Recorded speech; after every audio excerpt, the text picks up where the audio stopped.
Hey guys, I promised I'd get you a pond update before I'm leaving, so I'm probably gonna go in a couple of days, so just thought I'd upload this so you guys don't hassle me too much in Oz.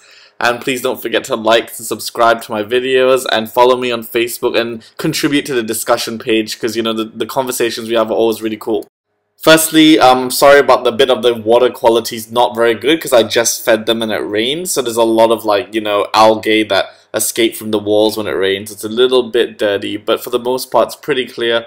And yeah, you can check out, this is some underwater footage of all of my fish, and I didn't really aim properly with my camera because I actually just stuck my hand in. To be honest with you, I'm a bit scared to go into my pond now because the pond is not that big, and it doesn't take a genius to think that if a 6-foot arapaima hits me in the chest, I'm probably not going to survive it. Jeremy Wade was one lucky dude. Basically, I'd like to take this opportunity to talk about my future pond plans and everything that will go into it. So you guys probably know I'm building two 50-foot ponds in a new location about 40 minutes away from my house, and I have a lot of plans. Like well, for one of the ponds I plan on putting my PIMAS, both arapaimas, and all my pacus and one of my largest walagos in one pond because they're pretty much like the most aggressive fish.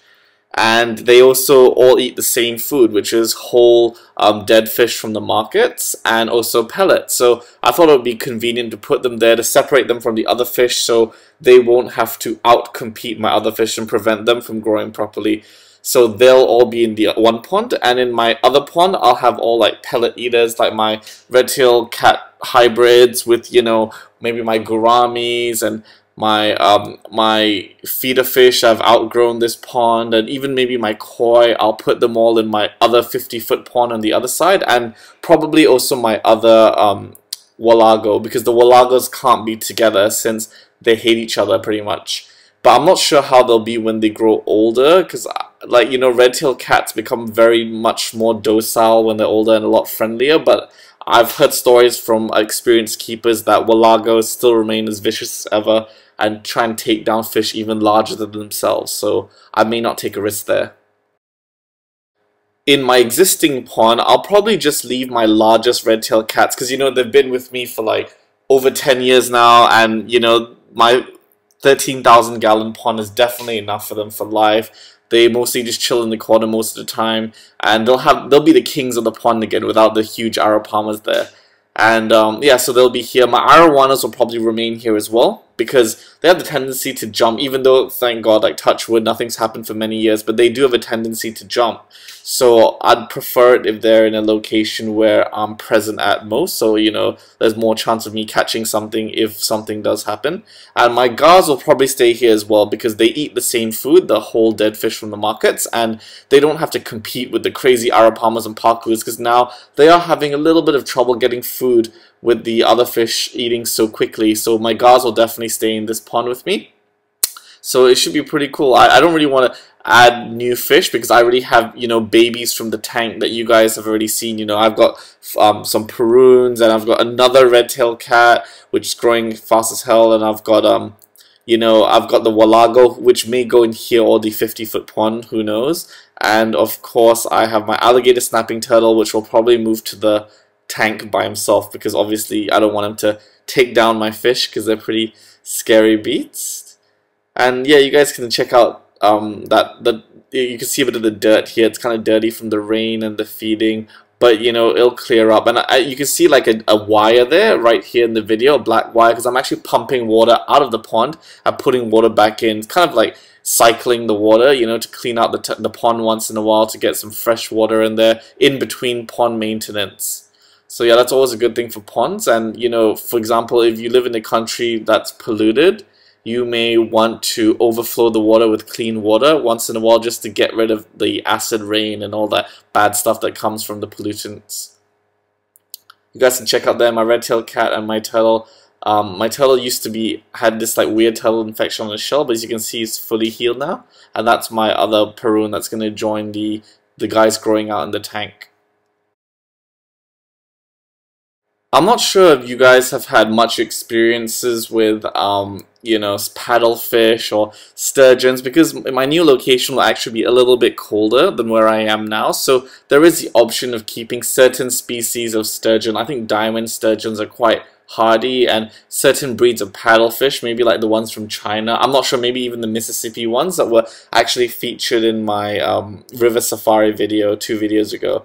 So I may actually consider those for my 50-foot ponds, but in a sense I'm disinclined to do so because they eat, you know, they're quite fussy eaters in a way, and they do require like a lot of space, which I have, but at the same time it's frustrating introducing new fish to a pond where they have to compete with my monsters for food, because it's you know, it can be quite frustrating to make sure that they get the food that they need. And that's the reason why I'm happy to separate my fish now, because I feel like the arapamas, pacus, and are just out competing. Even the red-tailed cats are out competing the other fish so much, so this will truly balance out the pond.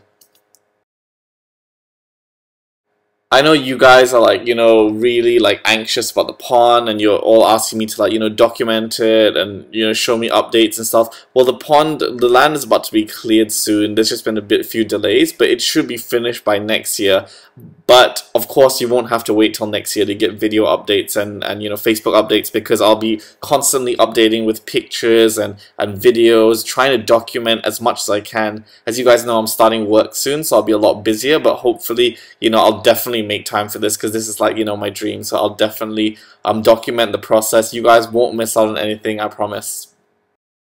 Also, I do really appreciate that you guys have been suggesting that I get certain fish, for example, like payaras, and you guys want me to maybe try my bitches again, and maybe go for like some crazy piribai catfish from the Amazon, and all like those crazy, you know, fish. But although I would love to, at the present, I'm actually like really like full right now, because I don't have any space, especially since my new ponds are still being built. So I definitely won't buy any new fish, you know, fingers crossed. Hopefully I'll be able to have some discipline to not buy anything until then, because I really don't want to overcrowd my tanks or tubs anymore. And since I bought my alligator snapping turtle, in a way it was also like a great thing that I did buy him, because he's obviously incompatible with any baby fish that I may choose to grow out. So in a way, it'll force me not to buy anything new until my new ponds open up. As you guys can see from the video, my red-tailed cats, big as ever. Obviously their growth has really slowed down over the past few years, because they reach a certain size, like once they reach about 3.5 foot or even 3 foot, their growth rate really slows down. Mine's just approaching 4 feet, but as you can see from the vid, like this guy here is my biggest one, that one that just crossed by the camera. And but they're really putting on girth rather than length at this stage of their lives, so you can really see how thick and heavy. I don't even know how heavy he is, to be honest with you. There, both of them are. The one at the back now in the middle of the screen is the biggest guy. He's definitely about 4 feet. I don't even know, approaching 100 pounds probably. Just a rough estimation, and because their carapace is so hard. And that's my turtle. He's grown so much, man. My turtle, he's just humongous now. Eats whole fish and pellets, try and balance up his diet. My pacus, man, I don't even know how heavy they are, to be honest. But not to sound like up myself or whatever, but my pacu is actually the biggest I've ever seen in any freshwater exhibit or anything. I've been to so many zoos and exhibits. My pacu are definitely one of the biggest I've seen in real life, anyways. There's probably some huge ones. I know that my boy Arapamag from monsterfishkeepers.com, he's got some crazy fish. That's probably the best private aquarium that I've ever seen in my whole life. So if you guys want to see some crazy fish in a 50,000 gallon enclosure, then check out PIMAS on monsterfishkeepers.com. Check out his threads, give him some support, tell him I sent you guys, and yeah, I think he'll really appreciate your enthusiasm, and you guys will definitely appreciate his fish. So that'll be a good match.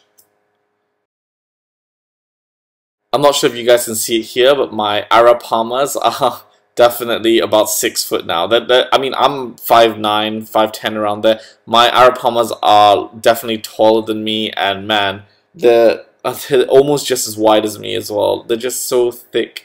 They eat everything. I mean, they dwarf my red-tailed cats, and my red-tailed cats are pretty freaking huge. As you can see here, it just makes my red-tailed cats look tiny. They're definitely 6 feet and still growing, which is a scary thought.